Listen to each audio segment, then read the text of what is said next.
Ya estamos aquí para comenzar con el último tema del curso de matemáticas, volumen Watership Down. Os voy a contar la historia de Watership Down.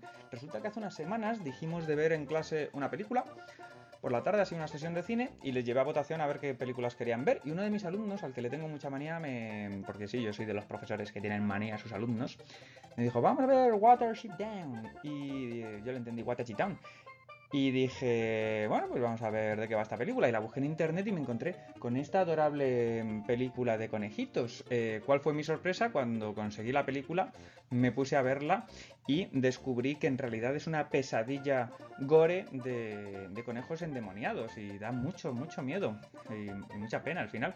Pero bueno, yo desde aquí le mando un abrazote a Nico Thunderboy, el number one, que sabe que le aprecio mucho, que le quiero mucho y que, aunque le tengo manía, me ha alegrado el curso estos 2 años que no veas. Bueno, vamos con el tema 11, volumen, y vamos a, como siempre, empezar por los conceptos previos que tenemos que dominar, ¿de acuerdo?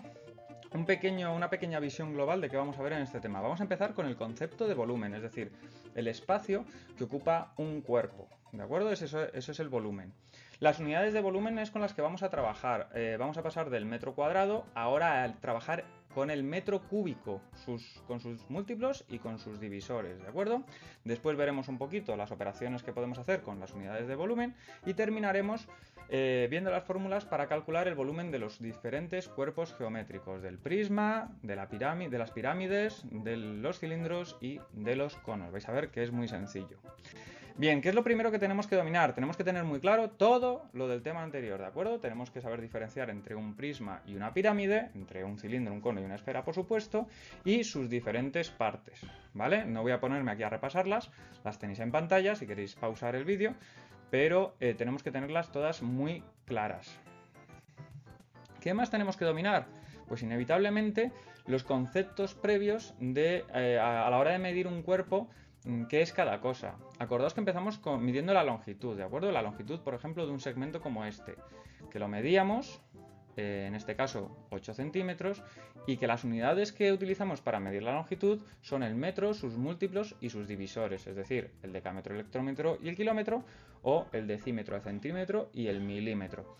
Recordad que para hacer un cambio de unidad lo que hacíamos era multiplicar por 10 o dividir entre 10, ¿vale? Muy relacionado con la longitud, el perímetro. El perímetro, por ejemplo, de una figura como esta, era la suma de sus lados, ¿vale? En este caso tenemos 4 lados de 8 centímetros, pues 8 más 8 más 8 más 8, eso es el perímetro. O también podemos hacer 8 por el número de lados, 8 por 4 en este caso, ¿vale? Recordad que para medir el perímetro utilizamos las mismas unidades que con la longitud, metro, sus múltiplos y sus divisores, ¿de acuerdo? Luego nos metimos en el tema anterior a calcular las áreas o las superficies de las figuras, ¿de acuerdo? Es el plano que queda comprendido entre los lados, en este caso, de un cuadrado. Acordaos de todas las fórmulas que ya no sabemos, ¿de acuerdo? Del cuadrado, del rectángulo, del triángulo, de todas las figuras que hemos estudiado. En este caso, para calcular el área o la superficie de este cuadrado, tendríamos que multiplicar la base por la altura, es decir, 8 por 8, 64. Y como multiplicamos centímetros por centímetros, centímetro por centímetro igual a centímetro cuadrado, es decir, que las unidades de área o las unidades de superficie son el metro cuadrado y sus múltiplos y sus divisores. Recordad que para cambiar de unas a otras, en este caso tenemos que multiplicar por 100 o dividir entre 100, ¿vale? Y hasta aquí los conceptos previos que tenemos que dominar antes de meternos con el volumen, que será el siguiente paso, el metro cúbico, múltiplos y divisores, ¿de acuerdo? Así que poneos cómodos, que allá vamos. ¡Adiós!